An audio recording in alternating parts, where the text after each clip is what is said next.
నమస్కారం అండి. నా పేరు లోవరాజు. గొలుగొండ మండలం నర్సీపట్నం నియోజకవర్గం చిడువాల పంచాయతీకి సంబంధించిన నేను ఒక ఓటర్ని. మేము రాజశేఖర రెడ్డి గారు ఉన్న కాడి నుంచి కాంగ్రెస్ కార్యకర్తలమే. కాంగ్రెస్ జెండా మోసి రాజశేఖర రెడ్డి గారు వెనకాల సైనికుల్లాగా తిరిగిన వాళ్ళం మేము. రాజశేఖర రెడ్డి గారు చనిపోయిన తర్వాత మీ కుటుంబానికి జరిగిన అన్యాయం కోసం మీ వెనకాల ఆ జెండా ఒగ్గేసి మీరు నమ్మిన సిద్ధాంతానికే వైఎస్ఆర్ జెండా, ఇక్కడ ఉన్న కాంగ్రెస్ కుటుంబం అంతా వైఎస్ఆర్ జెండా భుజాన్ని వేసుకొని మీ పాదయాత్ర చేసినప్పుడు మీ వెనకాల జెండా పట్టుకొని తిరిగాం. తర్వాత జగన్మోహన్ రెడ్డి గారు పాదయాత్ర చేసినప్పుడు ఆయన వెనకాల జెండా పెట్టి తిరిగాం. మీరు ఏం చెబితే అది వైఎస్ఆర్ కుటుంబం కోసం మా ప్రాణాలు అర్పించడానికైనా మీ వెనకాల తిరిగాం. తిరిగిన దానికి మీరు 2000 మీరు పాదయాత్ర చేసేటప్పుడు అన్నగారు జైల్లో ఉన్నప్పుడు కాంగ్రెస్ పార్టీ ఏం చేసిందో మీరు చెప్పుకొచ్చారు. మీ మాటలకి ఏ కార్యకర్త కూడా వెనక జరగకుండా రాజశేఖర రెడ్డి కుటుంబానికి ఇంత అన్యాయం జరిగితే సామాజిక కార్యకర్తలుగా మన పరిస్థితి ఏంటని ప్రతి కుటుంబం కాంగ్రెస్ కుటుంబం వైఎస్ఆర్ కుటుంబం అయింది. అప్పటి నుంచి ఆ జెండా మోస్తున్నాం, మీరు చెప్పిందే చేస్తున్నాం. జగన్మోహన్ రెడ్డి గారి పరిపాలనలో ప్రతి పేదవారు అందరూ సుభిక్షంగా ఉన్నారు. పింఛనీలు వస్తున్నాయి, ఇళ్ల స్థలాలు వస్తున్నాయి, అన్ని రకాలుగా బాగుంది.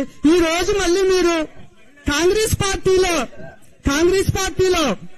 రాజశేఖర రెడ్డి గారి పేరు ఛార్జ్షీట్ లో చేర్చారని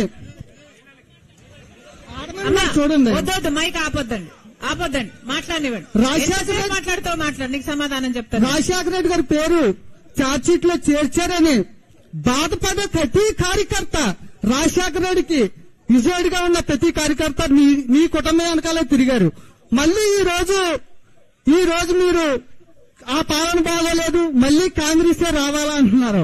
దానికి మీ సొల్యూషన్ చెప్తే అందరూ ఆలకిస్తారని కోరుతున్నాను. వెరీ గుడ్, చాలా బాగా మాట్లాడావమ్మా, వెరీ గుడ్. ఇంకెవరైనా మాట్లాడుకున్నా కూడా డిగ్రీలు పీజీలు చేసినా కూడా చేస్తున్న పనికి చదివిన చదువుకు ఏ సంబంధము లేకుండా వాళ్ళకు కనీసం పెద్ద పెద్ద పరిశ్రమలైనా వస్తే వాళ్ళకు ఉద్యోగాలైనా వచ్చేవి. పెద్ద పెద్ద పరిశ్రమలు ఎందుకు రాలేదు? ఎందుకంటే మనకు ప్రత్యేక హోదా లేదు కాబట్టి. మనకు ప్రత్యేక హోదా 10 సంవత్సరాల కింద బీజేపీ ప్రభుత్వం ఇవ్వాల్సి ఉండే, కానీ అది ఇవ్వలేదు. 10 సంవత్సరాల నుంచి చంద్రబాబు గారు ముఖ్యమంత్రిగా 5 సంవత్సరాలు ఉన్నారు, జగనన్న గారు ఇంకొక 5 సంవత్సరాలుగా ఉన్నారు. ప్రత్యేక హోదా గురించి ఒక్కరన్నా నిజమైన ఉద్యమం చేశారా? ఈ 5 సంవత్సరాలుగా ఒక్కసారైనా మాకు ప్రత్యేక హోదా లేకపోతే మేమిక్కడి నుంచి కదిలేది లేదు అని 25 మంది ఎంపీలు ఉన్నారు. ఏమన్నా ఆంధ్ర రాష్ట్రానికి 25 మంది ఎంపీలు ఉన్నారు. ఏం గాడిదలు వేస్తున్నారు? ఆ రోజు జగనన్న గారు చెప్పలేదా? తెలుగుదేశం వాళ్ళని తిట్టలేదా?